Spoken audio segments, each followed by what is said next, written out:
guys, Josh Sathy out here in Singapore, and as always, thank you so much for joining me on the Night Owl podcast. We got into some heavy conversation the last episode. We were talking about judging.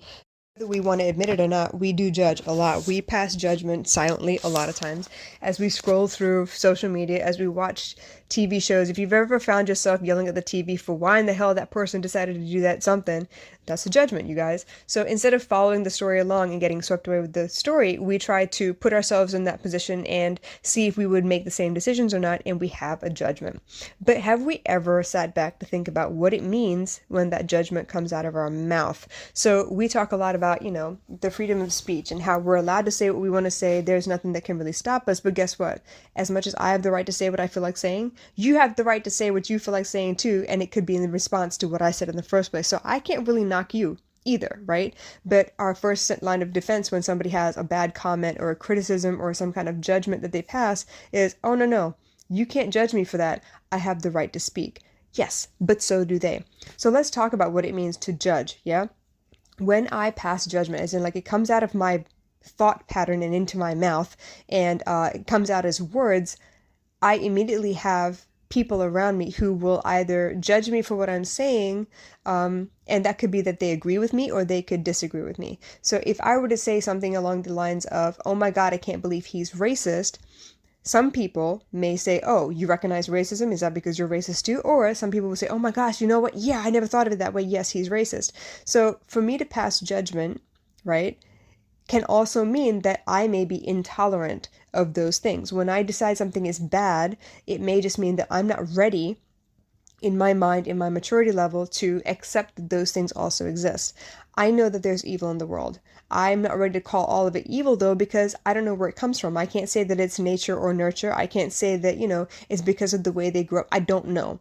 Right? There are people with chemical imbalances, but until I can physically for myself gauge that there is a chemical imbalance, I'm going to take it as there is a certain set of emotional experiences that kind of shape the way they think now. And so in order to prevent any further pain, they behave a certain way, and that's a coping mechanism. So we'll talk more about that in other episodes, but right now, for all intents and purposes, I see how judgment and intolerance are very closely related. I feel like a lot of times, even in my own house, there are people in my house that don't feel comfortable with certain kinds of behaviors. They do not like it when maybe people speak back to them. They don't like it when people catch them in a lie or point out their mistakes. And a lot of times it's because they're trying to, save face. They want to feel like a great person. And for them, mistakes mean that you're a bad person, that you failed somehow, and that failure is a bad thing. And these are all things that they've been taught is not necessarily true. Mistakes can be seen as a trial and error way of approaching life.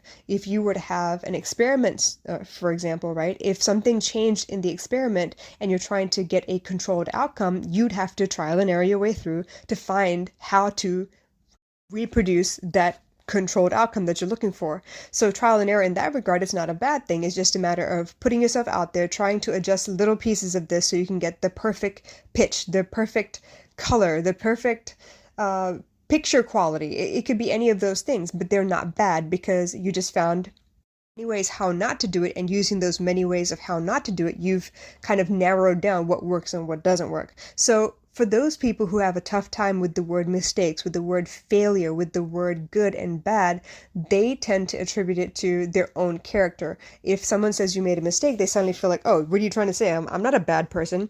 Yes, but you are human. You're not a bad person. You're human. You made a mistake. Something did not work out. And so going forward, I'm hoping that you learn from the mistake and don't repeat it.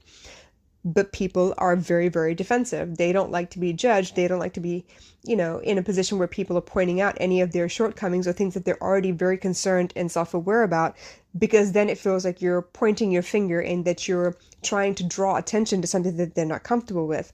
This is where sometimes people feel like they're being bullied where they're not. It's just a lack of communication and understanding, and they get defensive because they've been in situations like these before. But in those moments, how do you kind of step away from all of the emotion of it and really listen to what's being said? I feel like a lot of times when judgments come out of people's mouths or out of their fingertips onto a keyboard, people are very quick to assign their own meaning to what's being said. And rather than asking clarifying questions to see if you're coming from a good place or a bad place or, an indifferent place, we are very quick to say, oh, no, I'm sorry, or just joking, don't worry about that, or no offense, but we try to preface everything that we say in order to avoid further judgment and to avoid looking like we are intolerant somehow. I think that the intolerance, though, is something that we really need to address.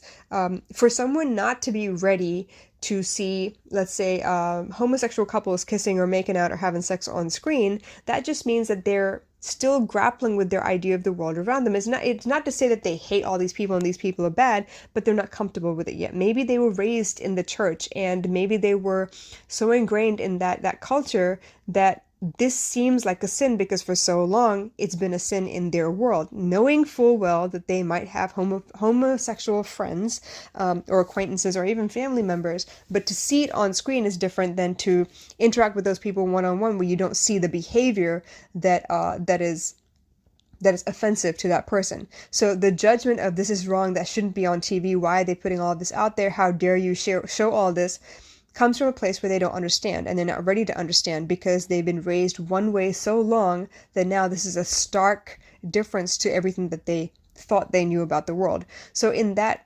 scenario, there is a lot to consider. I'm not saying that people who pass judgments are bad, but I do think that they need a little bit more love and care. I think that they do need a little bit more information because I think the judgment is also coming from a place of ignorance. They don't know what it's like for the other people out there that they're judging, but they're basing everything that they're saying based on their limited experience of the world around them.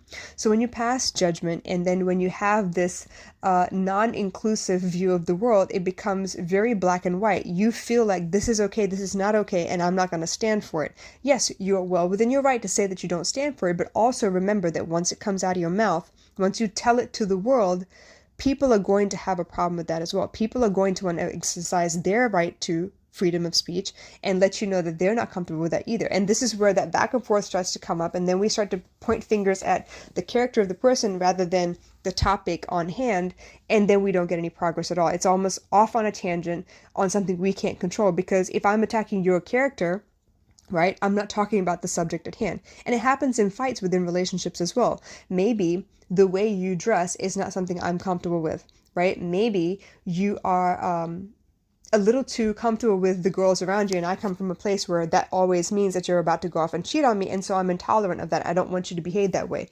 But reducing your range of motion, as in like not allowing you to do certain things, does not help me grow, right? It keeps me intolerant. It enables me to stay as I am, to remain as I am. Yes, it's safe for me and it's something that I understand, but instead of helping me understand that there's nothing I should be jealous of, that you're not treating me differently than you treat those other people, that I'm still a priority in your life in a romantic relationship, rather than teach me those things, you instead get offended by the fact that I'm trying to limit your range of motion, and then who are you?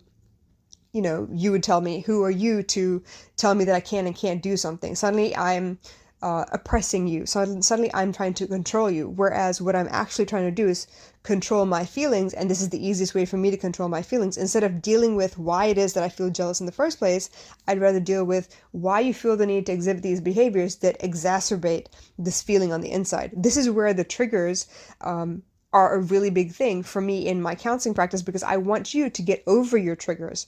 I want you to be able to function with your triggers where you're not completely knocked off balance, and you understand that fear, that need to control, manipulate information, and make sure people, fit your idea of what's okay and what's not okay, is adjusted to the point that they can live their lives and you can live yours. So this is where I think the judgment is really important. The communication that comes from the judgment is really important. And then, of course, that inclusivity, instead of trying to put people aside and change the way everybody feels about each other, I think is really important as well. That intolerance is a very, very big deal. To not be tolerant of things that are happening around you means that you are becoming more rigid. You don't have the capacity to bend and move and sway with what's going around you. When you hold rigid like that, you're more likely to break bones when you fall, right? Trees are more likely to break in a big storm if they don't have the capacity to move and adjust and continue with the way that the world is evolving. So I hope this makes sense, you guys. I really feel like judgment leads to intolerance, and intolerance is where we try to start to put our foot down on what is okay and what's not okay, and that causes a lot more dissension, a lot more chaos than most people are capable of handling. So I hope this makes sense. It gives you something else to consider, but we'll talk more about this in the next episode. Thanks so much, you guys. Bye.